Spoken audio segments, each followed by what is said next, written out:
Hi, thanks for joining me on Wilderness with Amani. It's 6 a.m. and I am at the Saddlebag Lake Trailhead to hike into Hoover Wilderness, the 20 Lakes Basin.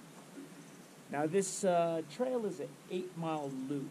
I typically hike in and out, and each lake that I hike into, I have a hiking clip for on my hiking playlist. I decided a long time ago I didn't want to just hike to a lake and say, look at the hiking loop clip. I'd rather just, if someone's looking for a specific lake and they find that, they can find the hike and go from there. I hiked in here yesterday for Wilderness with Amani Patreon.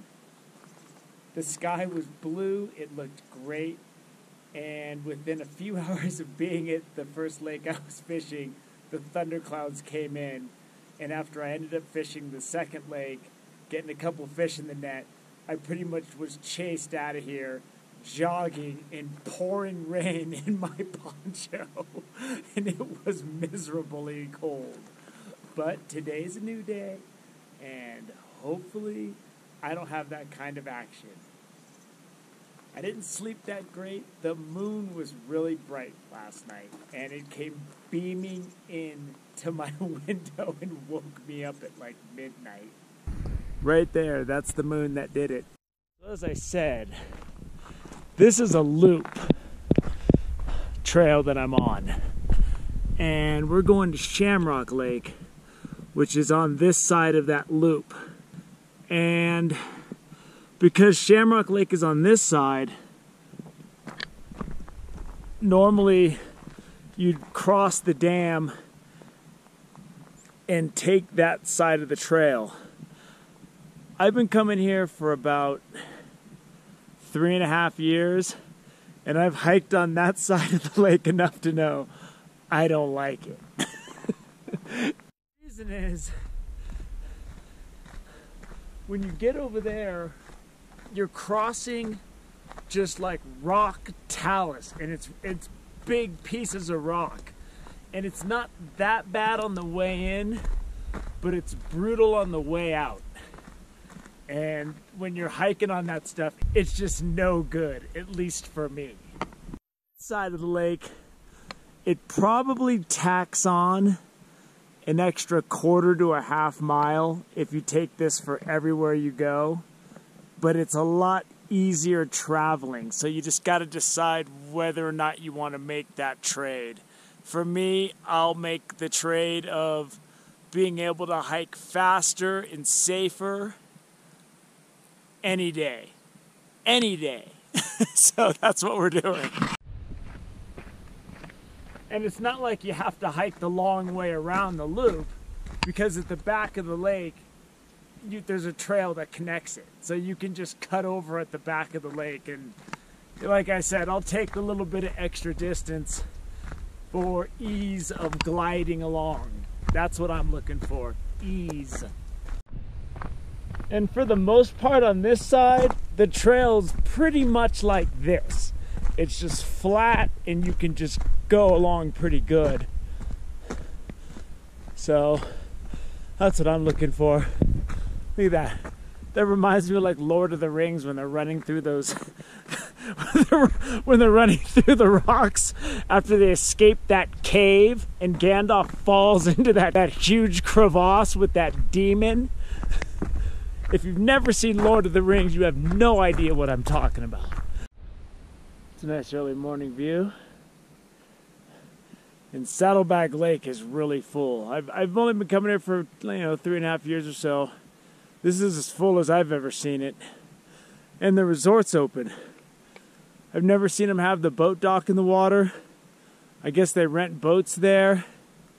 And I believe there's a water taxi you can pay to bring you to the back of the lake, so you start hiking back there and you skip the 1.5 or 2 miles on this side of having to hike back there.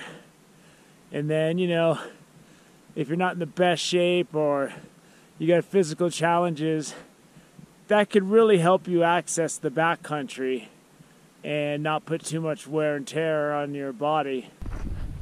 For me, there ain't gonna be no fancy water taxis in the budget. And there's a killer shot of those mountains in the early morning light. You can see that bright moon right at the top of the frame. And the water's coming up to the top of the dam almost. Man, fish are rising everywhere in Saddlebag Lake in this back set corner. It's taking every ounce of my self-control not to run down there and just start making casts. I got my jig ready to go. Some cool wildflowers.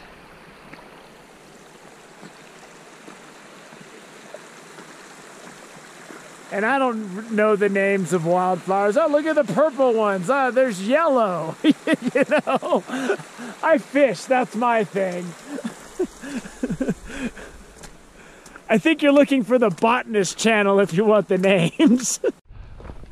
I am powering in at a brisk pace because it's chilly. This trail is, I think you start at 10,000 feet. And it's a lot of up and down. It's not a situation in like Desolation Eagle Falls Trailhead where you gotta climb like 2,000 feet. You know, this is more of an up and down stroll as far as I'm concerned, which is nice. But with that being said, you got to make sure you are hydrated and you really hike to your physical limitations and you don't put yourself in that altitude sickness position, because it can get you up here. Me, I'm just gasping for air like I'm on the top of Mount Everest or something. But I'm getting used to it. This is only my second day hiking above 10,000 feet this year. One thing I really love about hiking into this area of the Hoover Wilderness is it's very different, geologically speaking, than a lot of what you see in the Sierra, where oftentimes it's usually that gray granite, sometimes smooth, sometimes jagged. But here, it goes from gray to dark reds. Now, it's been a long time since I've had Geology 101.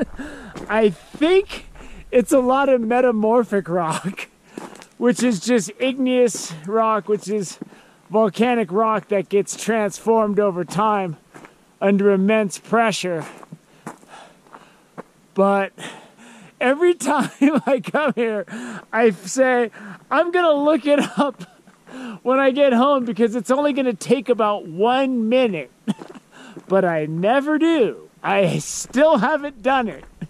And I probably won't when I get home exhausted from this trip. I was pretty much jogging out of this part of the trail in the pouring rain yesterday. It was awful. Ooh, we got that early morning light hitting that. And then as I was saying before, you see how it just goes from gray to red. It's very cool, man. And looks like there's a pretty nice waterfall up there. Just really pretty terrain to hike through. It's beautiful. So far the sky looks good.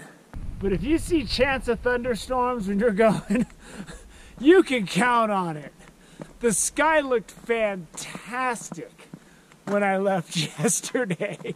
And in about an hour, it became an angry monster. It was like the beginning of Gilligan's Island when they're sailing out, when they're taking the boat out of the harbor and it's all nice and calm.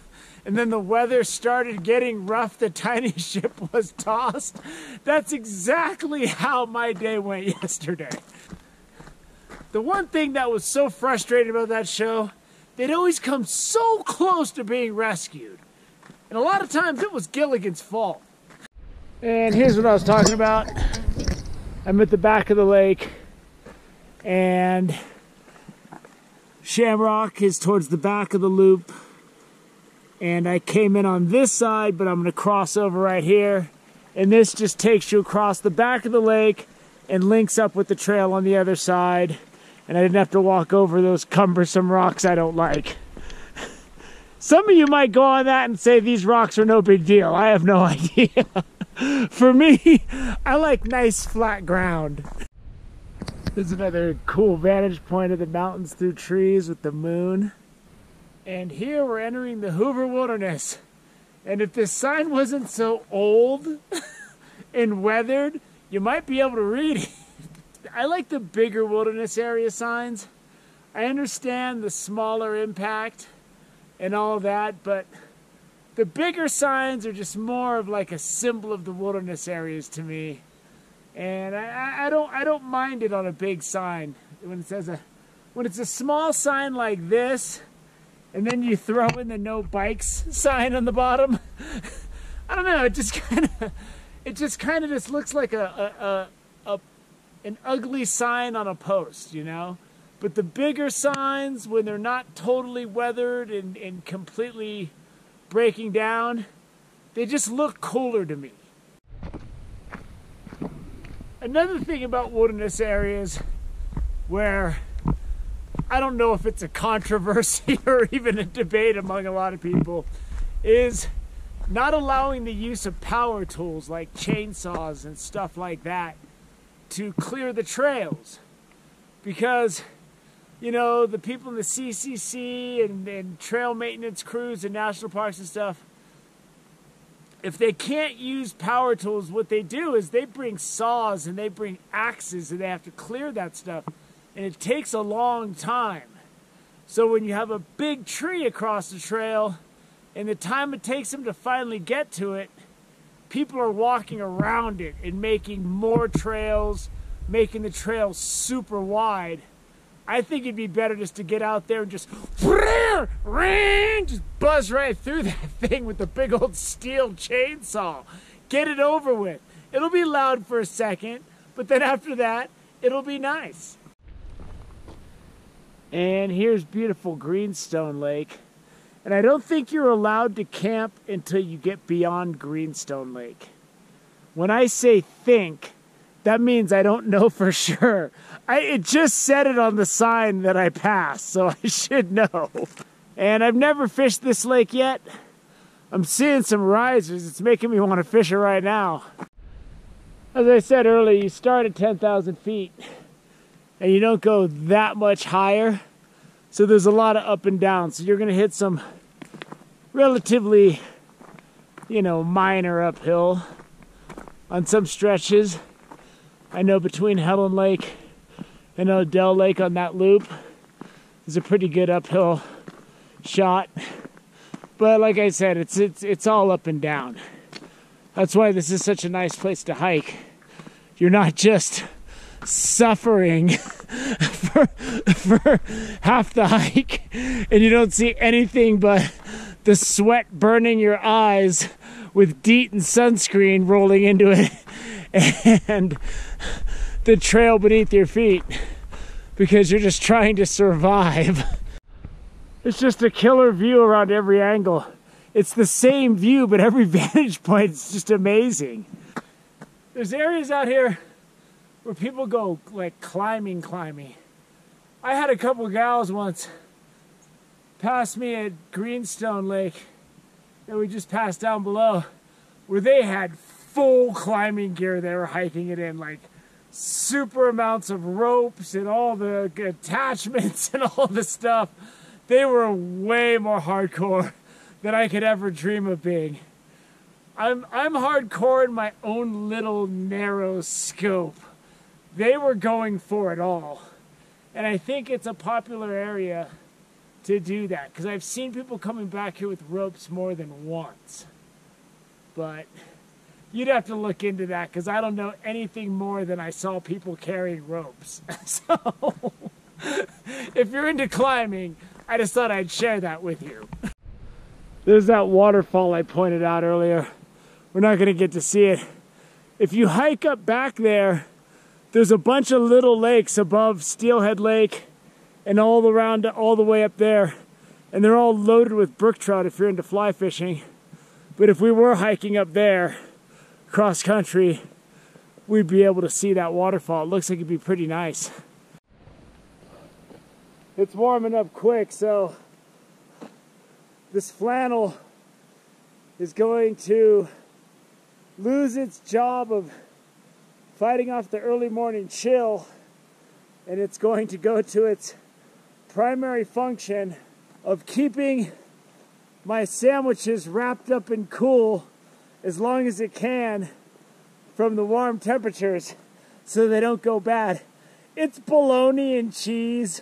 Bologna has a little bit more of a tolerance for warmth than like turkey, with all the random animal parts put together with the preservatives. It's a pretty good product for backcountry hiking. And isn't it nice how like it has like the bands of the red rock and the brown, and then in the middle it's gray. That is some wild geology, baby. Not only does that look like some kind of blown out cinder cone up there or something, it looks like there's a lake up there. And if there's a lake up there, it's probably got goldens in it. The only problem is it looks like there's a good chance you might die trying to reach it. So it's definitely off my menu. Here is beautiful Steelhead Lake, and we're getting close to Shamrock Lake. And I actually have a fishing clip for this on my backcountry fishing playlist. And I was fishing at that waterfall back there, and it's like a little bit of a cliff. So I was hooking fish below the waterfall, pulling them up the waterfall into a little spot on the creek in between the different levels of fall. And then I was netting them up there and releasing them back in up there, because you can't stand anywhere near the water unless you're looking to swan dive in. If you want to jump off some rocks, that's a good spot though. And there again, you have just that sharp contrast. It almost looks like it was just put together. You got your traditional Sierra granite view, and then it just turns into that. Brown, green, and red. And it just happens in like a clear-cut line, like it was Legos put together. God, with this lake right here along the trail and me holding my fishing rod and seeing fish cruising by and rising, it is so hard not to just stop and start making casts. I'm like a dog looking out of a car window right now, where I'm all excited. We're getting out into the woods and I'm like, and I just want to go. You know, you got to remember, we're above 10,000 feet. That's ice up there. If you think you're going to hike up there and go play on the snow, unless you got some kind of spikes or something, you're in for a long slide from the top. Maybe the last slide you ever make. I don't know how well you can see it in the video, but look at how shiny and smooth this is. And this gets smoothed out when the glaciers roll over it. And it's called glacial polish. And it's really nice. Look at that. This is amazing. I've never hiked this part of the trail. I've never seen this area. This is cool, man. I'm loving this. This is like a geology lab in college, except you're at like an extraordinary place and you're not looking at a picture. The sign to Helen Lake is where I want to go, because Shamrock Lake is on the way to Helen Lake. So I want to get up high, get a bird's eye view. I've never been here. I ain't got no fancy GPS going. So I'm going by what I saw on the map and a picture I once saw online. That's my information I'm operating on. Right after that Helen Lake sign, this is an interesting part of the trail. It's really steep. And I almost wish I had a free hand, just in case. But if I start to fall, I'll throw what's in my hands in 2 seconds, because I can replace that stuff. It's a lot harder to mend my bone. I'm pretty sure Shamrock Lake is right on the other side of this big rock mound. And here's beautiful Shamrock Lake. And like I said, I know it because I've seen pictures, and I fished Lake Helen before, or Helen Lake, and this ain't it. I've seen a lot of risers, and it's cool. It's got all these islands that you can swim out to and enjoy yourself. And these little channels, I like to fish these channels because it's easier to bottle in the fish. But there's rings of risers everywhere, so I gotta get to fishing. It's time to end the hike and get to fishing. So that's gonna wrap up the hike to Shamrock Lake in the Hoover Wilderness. And this looks like an awesome place to spend a few hours to fish. And I'm gonna do just that. I'm gonna spend a few hours. But it wouldn't be the worst place to do an overnight, because you got Helen Lake right there over this rise, and you got Steelhead Lake right there over that rise. So there's a lot to see and do. I love the Hoover Wilderness. Hope you enjoyed that hike to Shamrock Lake. Thanks for joining me on Wilderness with Amani. Until next time.